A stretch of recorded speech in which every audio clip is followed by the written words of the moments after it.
Welcome to yet another episode of Bhavan's Education to Home, an initiative of Bhavan's Middle East in association with Janam TV. We, the members of the Department of Mathematics, Bhavan's Kuwait, are here to share some important points which will help the students of grade 8 to perform well in maths board examination, which they will write in 2 years of time. In grade 8, they learn the basics, so it is important to ensure that they have a clear idea about the portions taught in grade 8. For this, with you here today are myself Srikanth. I am Victor. Myself, Anthony Xavier. So let's have a sneak peek of grade 8 syllabus. We can start from Mr. Victor. Yes, Mr. Srikanth. The subject mathematics needs logical and critical thinking compared to all other subjects. The students need to have a proper understanding of the concepts and analytical thinking if the child wants to score high marks in the examinations. Starting from chapter number 1, rational numbers. The students have learned the basic concept of rational numbers in grade 7. This year, mainly they focus on the learning of different properties like closure property, associative property, commutative property, and distributive property, and also learn how the rational numbers are represented on the number line, and find the rational numbers between two rational numbers.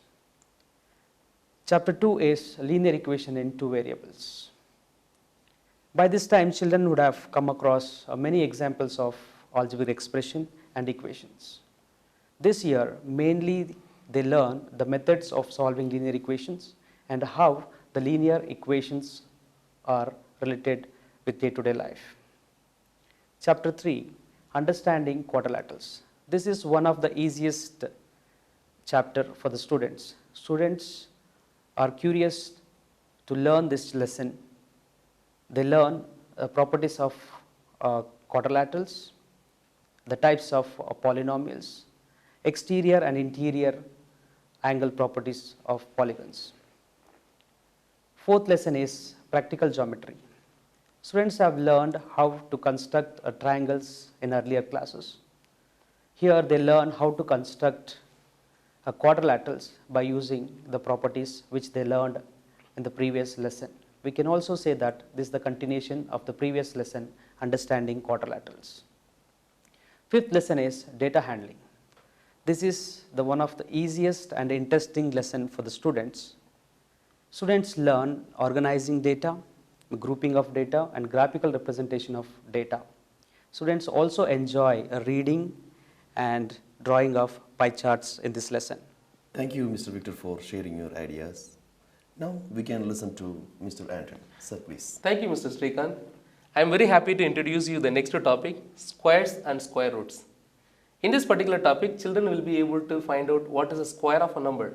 They take a number, multiply it twice, and they find the square of a number. Children are also able to find out the square root of the number by using different methods. Repeated subtraction method, prime factorization method, and long division methods. This particular topic comes in grade 11, how to find the square root of a number in quadratic equations. I am very happy to introduce you the next topic, cubes and cube roots, where children will be easily able to find out a cube of a number by multiplying a number itself thrice.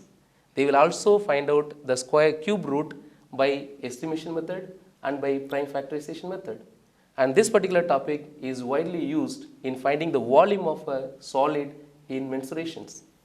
The next topic we have is comparing quantities. In comparing quantities, children are able to identify and differentiate between two different quantities, check their ratios. They are able to find out the percentage, especially profit percentage, loss percentage. This particular topic is a commercial mathematics where we use it in banking sector as well. They will be able to find out simple interest. They will be able to calculate compound interest as well. I am very happy to introduce you the next topic, algebraic expressions and identities. It's a combination of numbers and variables separated by some operators. So this particular topic where we will be able to add and subtract two different terms which are like terms can be added or subtracted. And we are also able to multiply and divide by taking a monomial with a binomial, monomial with a trinomial, or monomial or any terms with polynomial expressions. Children are also able to take the common factors in the next chapter, which is factorization. Actually, which comes in the 14th chapter, but it is a continuation of algebraic expressions and identities, where children are able to take the common factors out and simplify. They will also use identities, both in algebraic expressions and identities and factorizations. We use identities to simplify the factor and we easily get the solutions. Over to you, Mr. Srikanth. Anthony, for sharing your ideas. Finally, I am going to speak about rest of the lessons.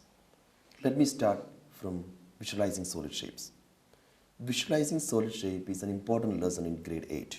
In this lesson, they learn about different shapes, 2D shapes, 3D shapes, and shapes of sphere, cylinder, etc. This lesson is followed by mensuration. Mensuration is also an important lesson in grade 8. In this lesson, they learn about perimeter and area, surface area and volumes of cube, cuboid, and cylinder. Application of this lesson is continued in grade 9 and 10. Next is exponents and powers. Exponents and powers play an important role in solving problems in grade 9 and 10. Next is direct and inverse variation. Direct and inverse variation is also an important lesson because it is related to day-to-day life. Anyway, continuation of this lesson is not there in grade 9 and 10. Finally, I want to talk about introduction to graph. In grade 8, we learn the basics of graphs and we can see its advanced level in grade 9 and 10. By this, we have come to an end of the panel discussion. Before we sign off, we would like to express our sincere gratitude on behalf of this panel to Janam TV and the management of Bhavans Middle East. Thank you. Thank you.